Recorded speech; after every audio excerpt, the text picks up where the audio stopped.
Yo estoy encantada y me siento un poco pequeñita de estar en esta mesa, así que muchas gracias. Y voy a intentar como dar claves, creo que voy a intentar ser bastante rápida y a ver si esto nos permite tener un ratito de debate de todas estas contradicciones que ahora mismo nos encontramos en el feminismo. Primero, con una cosa que ha dicho Sofía. Yo que soy gallega, que creo que es evidente la primera palabra por mi acento, y Pardo Bazán también lo era, 100 años después yo estudié filosofía en una facultad como esta, pero en Compostela, y no tuve ni una sola asignatura sobre género, ni una sola clase en la que se hablara de feminismo, y terminé la carrera en el 2011. Entonces, en realidad partimos de una realidad en la que, bueno, pues una realidad claramente machista. Y me gustaría dejar esto muy claro antes de que me meta en todos los temas perversos que me voy a meter, porque después habrá quien pueda acusarme de que, bueno, pues quizás estoy, no sé, defendiendo un feminismo que olvida que tenemos esta realidad machista, y no, todo lo contrario, porque me preocupa esta realidad sobremanera. Creo que tenemos que pensar cuáles son las estrategias que nos permitirían de verdad obtener no solamente vindicaciones, sino también victorias a través de esta ventana de oportunidad feminista que yo creo que es evidente que está abierta y que tenemos que seguir trabajando en ella. Primero, datos, añadir algún dato más a cosas que ya se han dicho. El debate de investidura de esta legislatura número 12, que nos lo tragamos entera aquí Sofía y yo y otras compañeras que están ahí, hubo cosas mucho más terribles que solamente 1 de cada 4 personas presidieran presidencias, que, o sea, peor que esto existió aún. Y el ejemplo creo que más visual es que de las más de 12 horas que hubo de intervenciones del pleno del debate de investidura, solo 15 minutos fueron sobre cuestiones sobre mujeres, género o, ya no digo feminismo, porque evidentemente estamos en el Congreso de los Diputados, solo de los diputados, a años luz de hablar nada que ver que tenga con el feminismo, ¿no? Entonces, más allá de la brecha salarial, las decenas de asesinadas y todas estas cosas terribles que ponemos encima de la mesa cada vez que intentamos decir por qué seguimos haciendo feminismo, yo creo que esto tiene que ser como el punto de partida. Sigue siendo pertinente hacer feminismo, el feminismo siempre parte de las cifras, yo creo que esto es necesario porque parte de la desigualdad y la desigualdad también se mide en cifras, y entonces a partir de aquí, ¿cuáles son las estrategias que podemos pensar para hacer un feminismo que interpele a más gente? Porque es interpelando a más gente, es en vez de siendo 2 haciendo feminismo, sino siendo toda una multitud, en vez de siendo solo las mujeres, siendo también los hombres los que hacen feminismo, ¿cómo podemos conseguir que ciertos derechos fundamentales que tienen que estar garantizados para todos y todas se consigan? Que es un poco lo que decía justo al principio también. Estas brechas que se abren en la estrategia feminista se abren de forma muy contradictoria y traumática para las propias feministas, y esto también lo quiero dejar evidenciado. No es fácil cuando eres feminista y haces feminismo e intentas convencer a mucha gente de que tiene que hacer feminismo, decir que lo que hace Beyoncé es útil. A mí me da miedo decirlo, o sea, estamos en un contexto como muy tranquilo, pero en otros contextos creo que no es asumible decirlo. Por ejemplo, en ciertos contextos que tienen que ver con los movimientos sociales o que tienen que ver con mujeres que han llegado al feminismo porque son víctimas de la violencia machista, a mí me resulta muy difícil decir que el feminismo que surge de lo que hace Beyoncé cuando pone la palabra feminismo en un escenario, en cierta medida es útil. Pero creo que, y este es el espacio oportuno y pertinente para tocar este tema, creo que lo tenemos que pensar, porque evidentemente hay mucha más gente que ha llegado al feminismo a través de lo que Beyoncé ha hecho en un escenario que, por desgracia, lo que hemos hecho Sofía y yo en la Comisión de Igualdad. Entonces, siendo prácticas, y creo que esto es otra cosa que...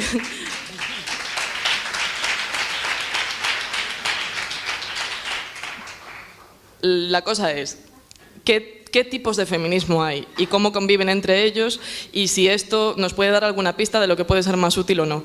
Yo creo que habitualmente el feminismo se ha visto no solamente como una teoría de la libertad que sirve para la consecución de los derechos fundamentales y de la igualdad, sino como una especie de herramienta de empoderamiento, ¿no?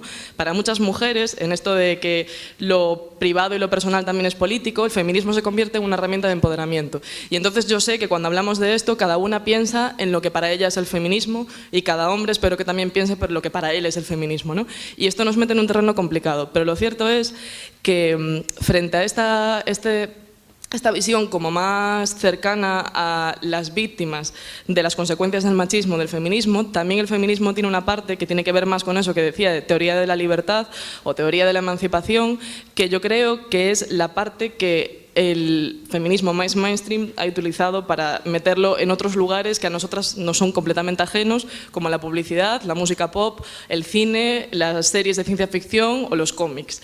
¿A qué me refiero con esto? y aquí hay ciertos elementos teóricos que igual pueden ayudar, igual no, y también creo que como ya estamos en el momento de debate, si alguien prefiere interrumpirme, yo le agradezco y sería mejor. Creo que las identidades políticas, y aquí están la sexualidad, el sexo, el género, o lo que son las personas, en el año 2016 para nosotras son precarias.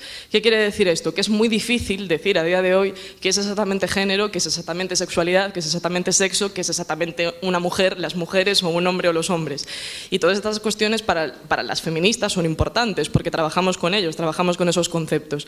Y trayendo algunas herramientas de la teoría que creo que nos pueden servir para pensar esto, yo creo que si ahora mismo nos intentamos imaginar cómo son estas cosas, cómo es la identidad, cómo es el género, esto se parece muchísimo más a los pastiches de los que hablaba Jameson, a las performances de las que hablaba Judith Butler, o, si queréis, una cosa mucho más gráfica, el collage de la portada de los Beatles, que reflexionó también Pardo en Esto no es música, y que creo que refleja muy bien que las identidades a día de hoy son cosas que son construcciones, que tienen cosas de todas las partes, y dicho de una forma mucho más sencilla, es que hay muchas mujeres, no podemos hablar de una mujer en general, hay muchos hombres, no podemos hablar de uno en general, hay muchos feminismos, y cada una de nosotras tendrá millones de elementos que ha ido incorporando a lo que es su identidad, y que esto forma parte de esa lucha o esas vindicaciones colectivas que llamamos feminismo. ¿Esto por qué es importante? Porque creo que todo esto lo recoge muy bien la aparición de lo queer, y me parece que, y estos días se ha hablado mucho de esto, cuando hacemos feminismo muchas veces esto tiene que ver con politizar el dolor, pero no solo. También se politiza el deseo, también se politiza el placer. Y esto tiene una parte positiva que habitualmente y de forma inconsciente y de forma necesaria, porque dijimos que el feminismo era una herramienta para defendernos, para poder vivir y para poder vivir con alegría, no la metemos. Es decir, vemos siempre la primera parte de politizar el dolor, pero no vemos también la parte en la que el feminismo es también politizar el deseo y politizar el placer.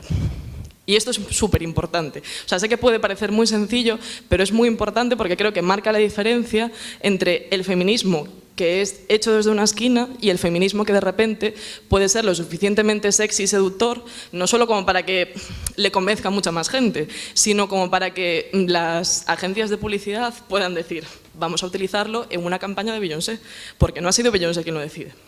Y esta me parece la diferencia fundamental. No sé si estoy soltando un rollo tremendo, pero bueno, intento terminar ya súper rápido.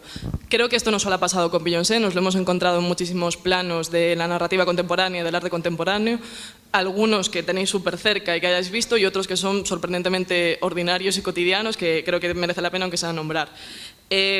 Hay series tipo Orange is the New Black o Jessica Jones que introducen cosas que antes eran completamente anormales en la cotidianidad de las series de ficción. De repente hay transexuales, lesbianas, gays, mujeres gordas, flacas, negras, chinas, tontas, listas o guapísimas y rubias y normales, y esto es completamente normal. No lo era hace 10 años. Hace 10 años, si había una serie en la que había un transexual o una transexual, esto era una cosa completamente escandalosa. Y creo que esto tiene que ver con ese ritmo de acumulación que hemos llevado en el feminismo y que tiene que ver también con todo lo que decía anteriormente y que en parte conecta un poco con este dato que daba el CIS, que decía Raúl antes, que a mí me parece como el primer enunciado feminista claramente de victoria. La violencia machista es una de las grandes preocupaciones de la sociedad española. Esto es una victoria del feminismo, sin duda ninguna.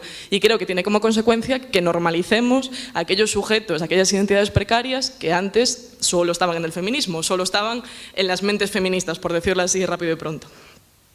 Para mí hay otras dos cosas que creo que son importantes en este relato bueno, la narrativa contemporánea, como le queráis llamar. Una es que H&M y otras marcas de ropa saquen tías que, bueno, en teoría son gordas, me río yo de que sean gordas, pero bueno, que, o sea, sí, o sea, pretendidamente es eso, ¿no? En plan, mujeres que no son los cuerpos que habitualmente estamos habituados a ver en la moda, aparecen haciendo campañas de ropa interior. Creo que esto no se hace porque H&M se haya convencido de que es bueno que cualquier cuerpo pueda estar ahí, sino que esto se hace porque está guay que yo, si veo ese sujetador, digo, pues quizás puedo entrar porque me sirva el sujetador y ya está, y vamos a comprar más. Esto, que es una estrategia para ellos de marketing y mercantil, para nosotras como feministas, tiene el doble rasero contradictorio. Por una parte es perversa, porque son nuestras estrategias y las están utilizando en un mercado neoliberal, como antes decía Justa, y por otra parte, y me tengo que atrever a decirlo, es que creo que es lo mejor que nos está pasando en este momento, porque las adolescentes y las chicas más jóvenes que aún no están haciendo todas esas lecturas que decía Rita, ni a lo mejor están en todos los movimientos y a lo mejor ni siquiera saben bien lo que es el feminismo, puede quizás que se lleguen a plantear ciertas cosas que nosotras estamos diciendo desde sitios que no llegan a las mayorías o no llegan a todas las mayorías que nos gustaría llevar. Esto siempre teniendo presente lo que dije al principio de que la realidad es la que es y por supuesto que el movimiento feminista ha permitido que llegásemos a este punto extraño y contradictorio, pero que, como digo, tenemos que reflexionar sobre él. Y la otra, y esta es casi como un poco de coña, pero me parece importante, hay un programa que yo vi hace poco, no sabía de su existencia, que se llama First Dates, y en el que aparecen relaciones amorosas, románticas, sexuales, de cualquier tipo, con total normalidad. Es decir, se habla de poliamor, se habla de transexualidad, aparecen gays y lesbianas, personas mayores, por cierto, esto es también bastante novedoso, o sea, hay gente mayor que se enamora y es normal, y eso está pasando en la televisión de forma completamente normal, o Jordi Évole habla de violencia machista en prime time. Yo creo que estas cuestiones nos tienen que dar una pista sobre qué estamos haciendo las feministas y cuáles son las estrategias que queremos usar. Y ya para terminar, en la política, aquí hay enormes contradicciones. Yo defiendo la siguiente tesis. Creo que Beyoncé o el feminismo que permite Beyoncé que aparezca o a partir de reflexionar sobre esto es lo mismo que Podemos al izquierdismo y lo mismo que la plurinacionalidad y las mareas al nacionalismo. O sea, sé que esto es como muy duro de tragar, pero creo que esa hipótesis está ahí, funciona y tenemos que pensarla y hay muchas más mesas para debatir sobre ella y me parece que hay algunos elementos dentro de la política que son súper difíciles de conjugar y que estamos en el buen camino para hacerlo. Lo que hablábamos antes, ¿hay muchas más mujeres que ahora mismo tienen puestos de visibilidad? Sí. ¿Esto es suficiente? No. ¿Tenemos que celebrarlo? Sí, igualmente. Evidentemente no es lo mismo Cifuentes que Rita Maestre, pero que esté Cifuentes tampoco es malo. Pero es que aquí viene la segunda parte. ¿Cuáles son las políticas y qué es lo que diferencia a Rita Maestre de Cristina Cifuentes? Yo creo que aquí esto es muchísimo más complejo y me parece que quizás uno de los grandes retos que tenemos por delante y que no hemos tocado ni de cerca es, por ejemplo, la crisis de los cuidados que señalaba Rita. Esto no es para nada un tema hegemónico. O sea, puede que la violencia machista lo sea en este momento, puede que el CIS haya dicho esto y que cualquier persona en este momento que vea la tele con normalidad sepa decir más o menos qué es una víctima de violencia machista. Creo que con el tema de los cuidados tenemos un trabajo enorme por delante y sobre todo me parece que esto no va a ser posible hasta que pensemos cuáles son las fórmulas de participación en las organizaciones políticas.